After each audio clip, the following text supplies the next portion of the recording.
Let's start our lecture off by talking about China. China is one of the oldest countries in world history. Now, how do we qualify that? Well, it is a little bit tricky and there are different ways of doing that. But China, for a entity that would have known itself to be China, it would have been aware of itself being China, the way the United States is aware that it is the United States.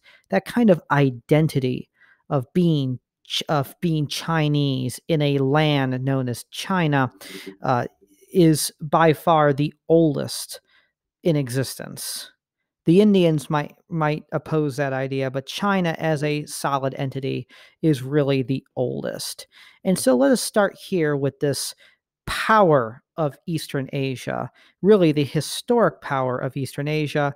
And in our current contemporary life, it is a power once again, but in a very different way. So now this map shows China over the course of several hundred years. Our focus will be on Qing China. Qing China is this outline right through here, this purple outline. And those of you who are familiar with the geography of China will note that this looks fairly similar to the way China looks today. And that's because Qing China is the dynasty that gave us more or less the modern borders of China. There are some exceptions. For example, Mongolia is not in modern China, so that part would not be here. And there is some dispute over Tibet, which still goes on today, so we won't even really talk about that. But Qing China begins in the mid 1600s, the Qing dynasty, and will end in 1911, which is right around the time of our class. Our class is from 1900 to 1945. And if you recall from last week, the clip from Mary Poppins takes place in 1910, which is during the height of this great imperialistic scramble across the globe from Africa to Asia to South America as well. And China will not be spared in that too. So China, though, before imperialism, is in a state of transition. For the longest time, China was really seen by a lot of people as the light of the Eastern world. This also goes for Japan. Now, Japan and China have a bit of a rivalry, and that rivalry is going to get much more severe during our time period in this course. At the end of right before our period in the 1890s, there will be the first Sino-Japanese War, Sino being China. So the first Sino-Japanese War, and then we will have in the 1930s the second Sino-Japanese War, which you could say is an extension of the Second World War. It begins in 1931 and it will continue until the end of 1945. So there will be a very prolonged and extended and violent history between China and Japan. But before this, despite the fact that they were rivals and they didn't always agree on everything, China was still looked upon by Japan as being the light of the Asian world. So much so that despite the fact that China and Korea, while they might even hate China at times, and they might be oppressed by China at times, adopted some or many of their characters. So if you are familiar with Japan, or if you are Japanese yourself, they have several different types of writing, but one of them is using Chinese characters. The language is different, but the Chinese characters were carried over, along with a number of traditions, poetry traditions, artistic traditions, theatrical traditions. All of that comes over and is influenced heavily by China. Now, during the period of the Qing dynasty in our time, from say the 1890s up until 1911, Qing China is, like I said, at a crossroads. So what was going on was they were beginning to have a lot of success in the production of agriculture, mainly in the production of rice. Rice in the Asian world is very important the way grain and corn is in the European world, corn and wheat, I should say, corn and wheat. It is sort of the staple crop that feeds the masses. And because of that, China's population is growing and growing and growing. The problem is that by the time the late 1800s comes around, a lot of the arable land that can be used for growing rice and growing different types of food to feed the population is already spent. It has been used for agriculture.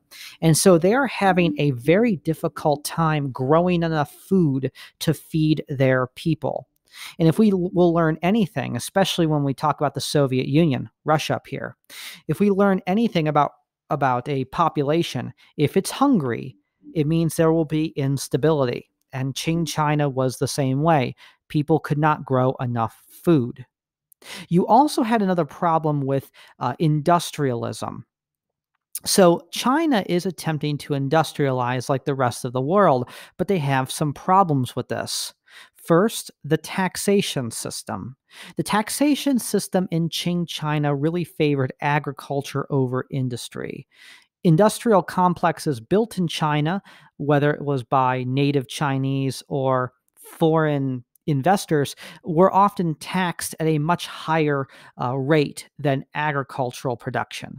So, this favored the production of agriculture over the production of industrial materials that might be used to trade with other nations in order to receive money or goods, perhaps food that could feed the population. So this is a taxation imbalance that does not seem to go with the grain of what's going on in the world, whether it's in Great Britain, the United States, or eventually in Japan. We also have a problem with how to describe it? A problem with standardization. So in China, and this is rather ironic because hundreds of years before, China, under the Emperor Qin, one of the gentlemen who built part of the Great Wall of China, not all of it though, he implemented the standardization of weights and measurements. But Qin China, say that fast 3 times. Qin China had abandoned a lot of that over time through these various dynasties, like the Ming and the Tang and the Sung and all sorts of dynasties we won't talk about. They abandoned that tradition. And so in China, what you had for example, a standard measurement of wealth in China was rice. So in some parts of China, if you wanted to trade something, it was essentially weighted or compared to its worth in rice. But in other parts of China, things were wealth of certain things were measured compared to gold. So you had a gold standard, you had a rice standard, you had a silver standard, you had different types of measurements of length, different types of measurements of weight, and you also had issues with roads in China. Some roads were paved, other roads were not. They were simply dirt paths. So China really was stuck in the past and was not able to get itself to transition to what would become the 20th century. Another problem that was holding China back, and this kind of all links together, is a spirit of conservatism. Now, I don't mean conservatism necessarily in the way we talk of it today, politically in the news, although that certainly is related in some regard.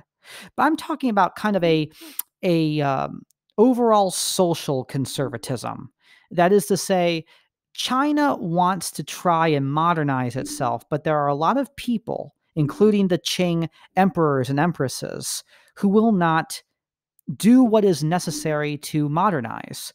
So they're a little bit iffy on trading with the West. They're a little bit iffy to adopt Western styles of industrialism, Western styles of capitalism. They're a little bit cautious about adopting policies that might seem foreign or different from their own in order to push forward Chinese economic development. Instead, they seem to harbor more of what they've been doing for the last 100 years, even if that doesn't seem to be working anymore. So, this type of conservatism, this failure to adapt to changing times, will continue to hold China back. So, we have a society that favors agriculture over industrialism. a society in which most of the agriculturally available land is already being used to grow food, which has increased their population, but now to the point where that can no longer sustain them, the amount of food. We have a decentralized systems of weights and measurements, decentralized systems of currency and wealth calculation, and the cautiousness, almost fearful mentality of embracing new ideas abroad in order to improve issues at home. All of these things are now affecting China, which is causing the Qing dynasty and China to really slowly fall from its at one time exalted position of being the light of the Asian world.